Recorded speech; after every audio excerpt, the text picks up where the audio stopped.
This is a JMB VL3, and it is a very, very slick airplane. This particular one is for sale at the time of recording. Details for that are in the description below. Now, as I was saying, very slippery airplane. VL3, especially brand new ones like this one has only 16 hours on it, are not like your average general aviation airplane. They're not even like your average brand new airplane, or even brand new factory built composite airplanes. It's like this thing was carved from marble. If Zeus and Hera had a daughter and it was an airplane, it would be a VL3. VL3s are all handmade, hand sanded to produce a very smooth airplane. Inside is nice too, albeit small. You've heard me talk about planes being small before. Well, this is what that looks like. It was impossible for me to close the canopy without scooching my butt really far forward. An ordinary top headband headset exacerbates the situation. The rudder pedals had my knees up near my chin, though they were adjustable and there was tons of space behind them if I wanted to bother adjusting them, which I didn't. For reference, I'm an above average but not giant 6'3". My tour guide for this flight was in the 5'6" range, I estimate, and he was quite comfortable. This particular one also has a double cushion in it. VL3s can be ordered with an XL cabin. Although the cabin is the same size as this, the seat is bumped back a little and tilted more rearward, making your coconut further from the panel and canopy. Getting in and out is a skill that must be developed if you wish to avoid stepping on the seat especially, and each seat cost about the same as my car, so I did avoid it. My second attempt went much better. By the 5th or 10th time, I don't doubt you'd develop a groove. Baggage area is easily accessible through a small door. It's about average in size for a plane like this, and fairly unusually shaped. Capacity is 15 kilos. This one's powered by a Rotax 912is. That is the 100 horsepower FADEC engine.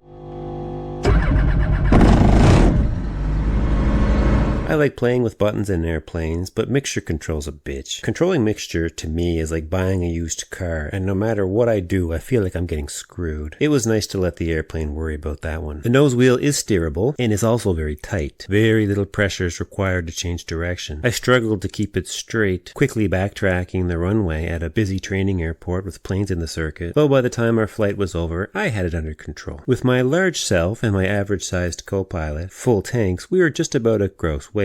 The engine is basically brand new, and whether it was required or not, I kept all my throttle inputs tame. Even so, 100 horsepower engines are many things. Efficient, quiet, light, less expensive sometimes, exciting however not so much. Takeoff is a breeze, and required about 700 feet, though less is definitely possible if that's what you were after. Remember my gentle throttle inputs. One very noticeable phenomenon in the VL3 is the lack of noise. Yes, 912s aren't a particularly noisy engine in general, but the lack of wind noise is very noticeable. When the gear went up, the noise level in the cabin basically fell off to what it was during the run-up. The extra smooth exterior is obviously doing its job. Later in the flight, when the propeller was pulled back, it was even more quiet. It is actually quite impressive. Control inputs are very sensitive. With wings as sleek as these, it only takes a hair of an aileron to make a big difference. Stalls were modest for this sort of plane. While it sort of resembles a Glasair, it weighs less than half. VL3 wing loading is only 14.2 pounds per square foot, compared to Glasair 3's 26 pounds. But let's talk about cruise. This is very much a cross-country oriented airplane. You climb up high, point at someplace you want to go, and then you can watch like 5 movies. Here we are set up at max cruise and burning only 4.5 gallons. Flying more economically lets you stay in the air pretty much all day. Most VL3s, and certainly all newish ones, come with very fancy panels, autopilots, and so on. They favor Garmin, which is not my favorite, but obviously gets the job done. VL3 is a really nice plane to get around in, assuming you fit in it, and is very, very well made. It looks great even to regular people. It knocks the socks off GA people. Some, including this one, are perfectly legally equipped for IFR, though I can't see getting into too heavy weather with it, but that goes for any 1,300 pound airplane with no ice protection. It's perfect for popping through an overcast layer and getting a tan while flying over the top. Last thing I'll mention is to triple check the registration in your jurisdiction. This plane sort of straddles the lines between ultralight, light sport, and certified airplanes. Mosaic could change that too, especially when it comes to your engine choice. The rules can be a bit fuzzy, so just check ahead. Cool plane though. JMB VL3 review. Dynon's my sponsor. Thanks for watching. See you in the next.